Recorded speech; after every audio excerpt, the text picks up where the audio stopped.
अगर आप उत्तर प्रदेश में फार्मासिस्ट बनने की सोच रहे हैं, तो ये जानकारी आपके बहुत काम आने वाली है।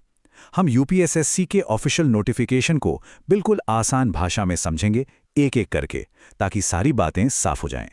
तो चलिए, सबसे पहले बात करते हैं उस बड़े नंबर की जिसका सबको इंतजार है, और वो है 560। जी हाँ, फार्मासिस्ट के लिए कुल 560 वैकेंसीज निकाली गई हैं। आज हम इस पूरी भर्ती प्रक्रिया को समझने वाले हैं। मतलब ये मौका क्या है, कौन कौन सी तारीखें ज़रूरी हैं, कौन अप्लाई कर सकता है, और सबसे ज़रूरी, एग्ज़ाम कैसा होगा, सब कुछ। तो सबसे पहला सवाल कि ये भर्ती आखिर है क्या? चलिए, इसकी डिटेल्स देखते हैं। ये जो पद हैं, ये चिकित्सा एवं स्वास्थ्य सेवा निदेशालय के तहत आते हैं। और यहाँ आप देख सकते हैं कि अलग अलग कैटेगरीज के लिए कितनी सीटें रिजर्व की गई हैं, इसका पूरा ब्रेकडाउन दिया गया है। अब आते हैं सबसे ज़रूरी हिस्से पर, वो तारीखें जिन्हें भूलना बिल्कुल नहीं है।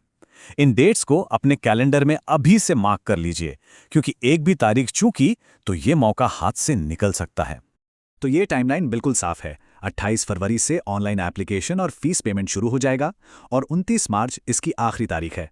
हाँ, अगर फॉर्म में कोई गलती हो जाए तो उसे ठीक करने के लिए 5 अप्रैल तक का टाइम मिलेगा। और एक बात का खास ध्यान रखना है, जो नोटिफिकेशन में भी साफ साफ लिखा है कि जब तक आप फीस जमा नहीं कर देते, आपका एप्लीकेशन पूरा नहीं माना जाएगा। तो आखिरी दिन का इंतजार बिल्कुल मत कीजिएगा। चलिए, अब ये देख लेते हैं कि इन पदों के लिए अप्लाई करने के लिए क्या क्या जरूरी है, मतलब कौन लोग एलिजिबल हैं। यहाँ पर 4 सबसे जरूरी शर्तें हैं। सबसे पहले तो पीटी 2025 का एग्जाम पास किया होना चाहिए। दूसरा, आपके पास फार्मेसी में डिप्लोमा होना जरूरी है। तीसरा, आपका registration Uttar Pradesh state pharmacy council में होना चाहिए। और आखिर में, उम्र 18 से 40 साल के बीच होनी चाहिए।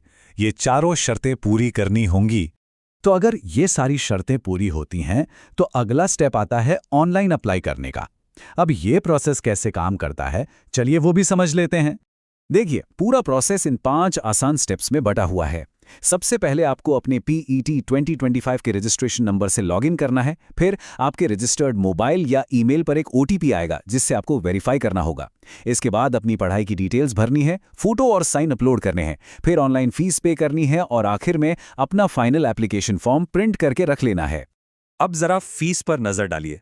यहाँ एक मजेदार बात यह है कि एप्लीकेशन फीस तो 0 है, मतलब बिल्कुल कोई फीस नहीं है। लेकिन हाँ, एक ऑनलाइन प्रोसेसिंग फीस है जो सिर्फ 25 रुपए है, और ये सभी कैटेगरीज के लिए एक बराबर है। ठीक है, तो एप्लीकेशन भी भर दिया। अब आगे क्या?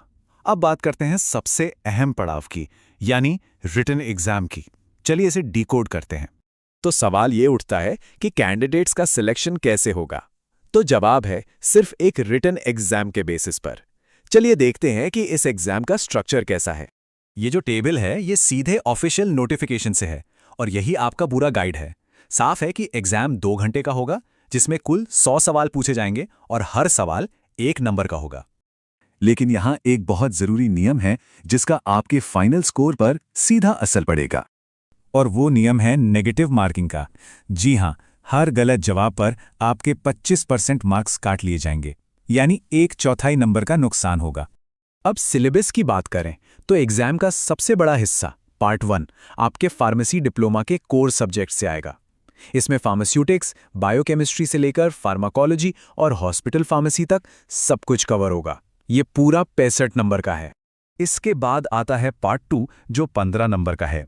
ये आपकी डिजिटल नॉलेज को टेस्ट करेगा। इसमें computer, internet, MS word, MS excel और साइबर सिक्योरिटी जैसी चीज़ों से जुड़े सवाल होंगे। और आखिर में है पार्ट 3, जो 20 नंबर का है।